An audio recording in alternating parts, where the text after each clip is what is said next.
Here's the color wheel using traditional primaries, red, blue, and yellow. It's a really useful tool for helping you mix colors. So let's go ahead and get started. So for this color wheel, I have the color wheel very lightly in pencil here. I'm gonna put the yellow at the top, red here, and blue here. I have a couple of brushes.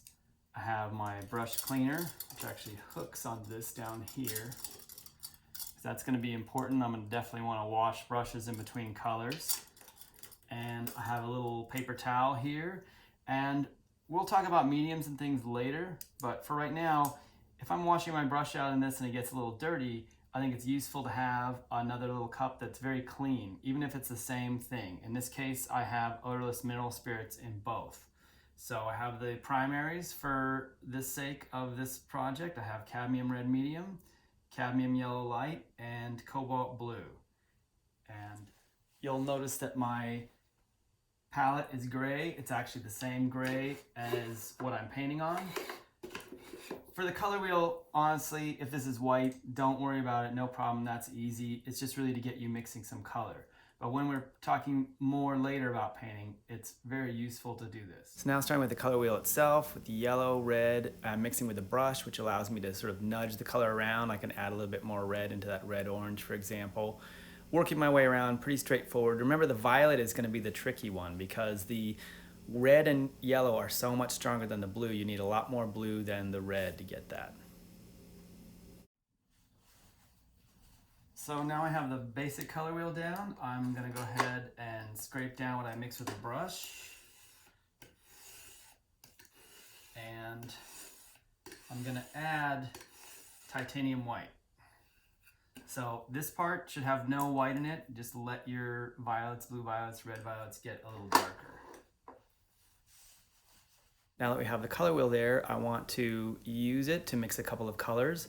The top one there in the middle of the wheel is a mixed neutral using only blue, red, and yellow. And the bottom one is matching my flesh tone. So those are a little more, I want to go ahead and apply it now and mix a couple of colors to help you guys understand the use of the color wheel for mixing color.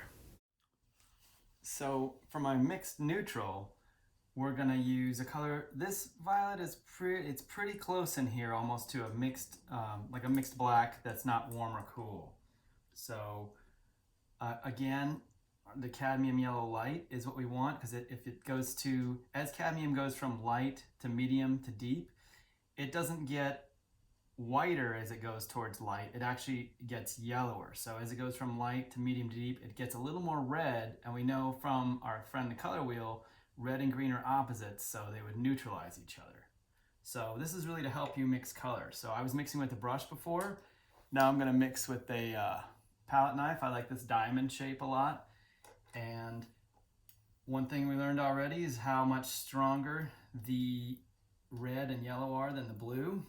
So for our neutral, I'm just gonna start with a lot of blue.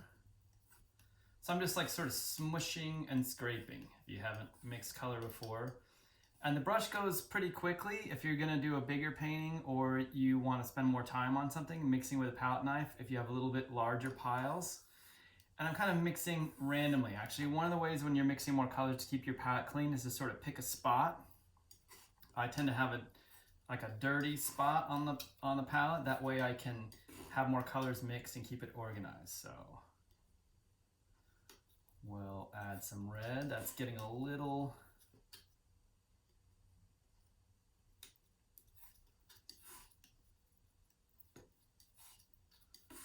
too purpley. We'll add a dot of yellow. So it's not gonna be a third, a third, a third. These colors are so much stronger that would give you a very warm brown color. So this is still way too blue, so I definitely need some of the other colors in here to bring it down to a neutral. And it doesn't give you a dark, but it gives you a dark that's dark enough. When we talk about some paintings in the museums later, we'll look at some painters who used a palette like this, plus white, which we'll add in a second, for a lot of paintings. There are painters like Pissarro where his darks aren't that dark, but they always have a color to them.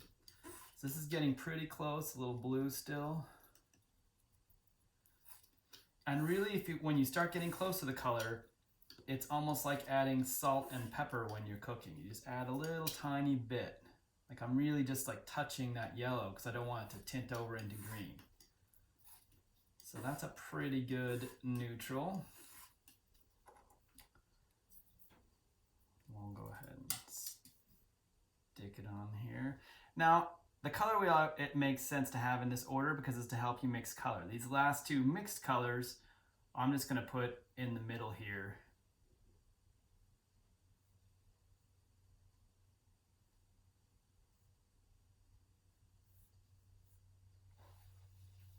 And the neutral, and then a flesh tone. So the white I've added here is titanium white.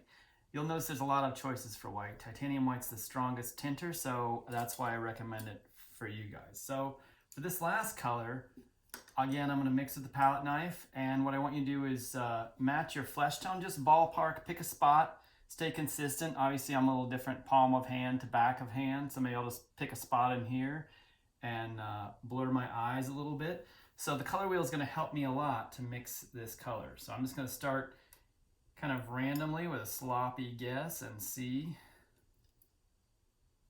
That's probably way too much blue.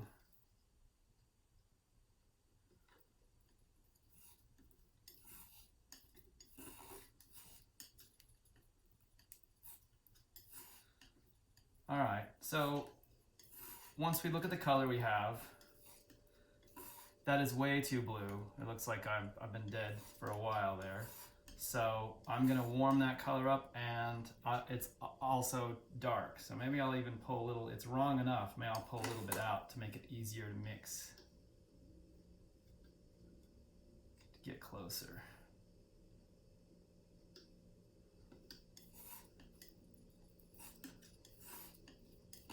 So this is the basic principle for actually mixing colors. So what I'm doing, organize your palette the way I have mine. If you're not sure how to organize your palette, just copy mine and put yours where I put mine. As the palette opens up, I'm going to continue to have more warm colors down this side. Basically, I'll have warm colors, dark to light, cool colors, dark to light. White is a cool color, meaning that if I add white to something, it skews it to the cool bluish tone. So now I've warmed it up a little bit. That's still nowhere near warm enough and still way too dark. But you'll notice this is a little bit warm. When I add white into it, it's gonna cool it off. So as I add white, see, look how cold that went. That's why I have the white on the cool side. You'll notice as you mix colors that are lighter, if you want them to stay neutral, you have to add more of the warm colors in.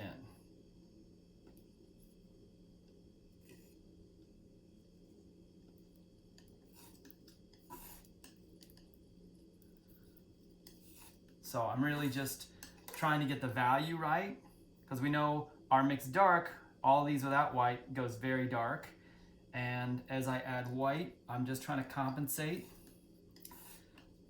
So this looks a little, that's kind of cold and purpley. So we use the color wheel to think about it. If it's too much of this, we just go straight across and add some more of this. If it's too cold and purpley, we add more orange, yellow, orange. That's the big principle for mixing colors. Desaturating with the complements. Basically, if it's too much of one of these, you add the color straight across. That's going to come up a lot, and that's the basic principle for finding and balancing and mixing color. So it was too cold. Let's just go ahead and red it up. This is probably going to be too red.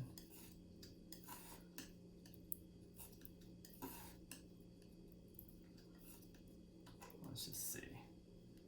It's still kind of purple and light.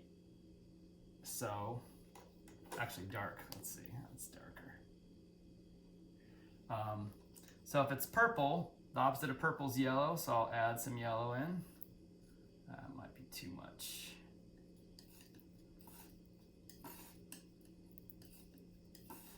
Still a little dark, so we'll add more white.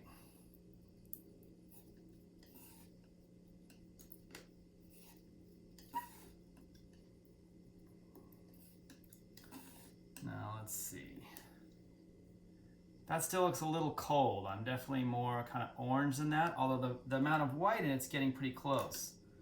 So if it's a little more orange, we'll add the red and yellow. And just try and nudge it closer.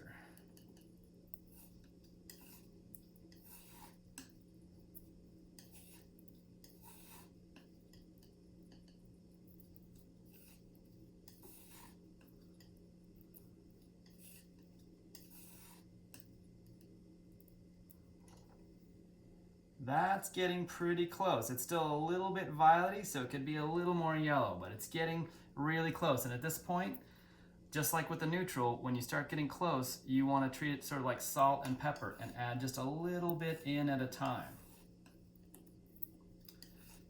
Now, obviously there's a lot of flesh tones on your body. They vary a lot. I just want you to pick a reasonably consistent spot just so you can practice mixing some color, because it's kind of it's a good thing that's going to come in pretty handy. Also, I'm not putting it on myself. I'm just holding it close and squinting so I can see. It still looks a little purple to me, so we'll yellow it more.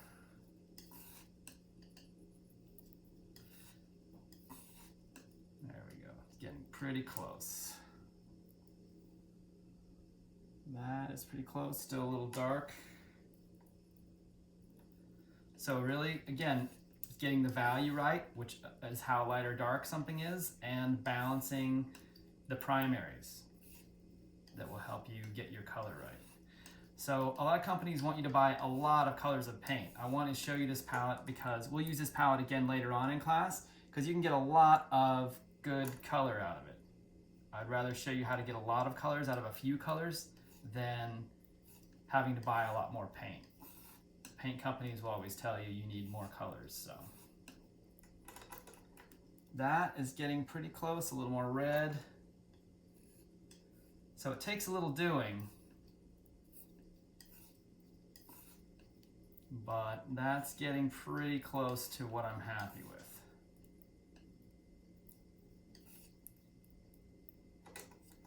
There, that's pretty good.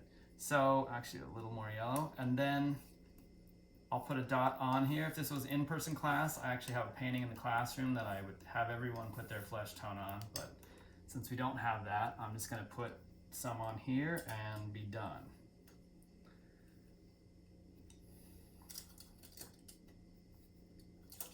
Since that color on there is a lot of it's in the brush, I wanna wash out my brush and blot out as much of the paint and stuff on it as I can. So there we go, there's my flesh tone.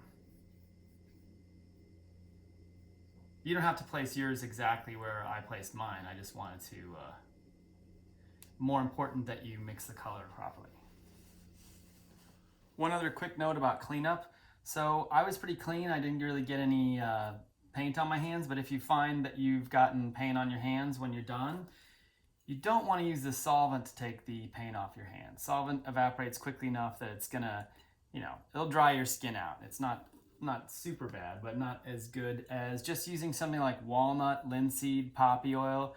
Even oils that you might cook with will cut the paint that's on your hands and dilute it pretty much the same, and then just wash your hands with soap and water.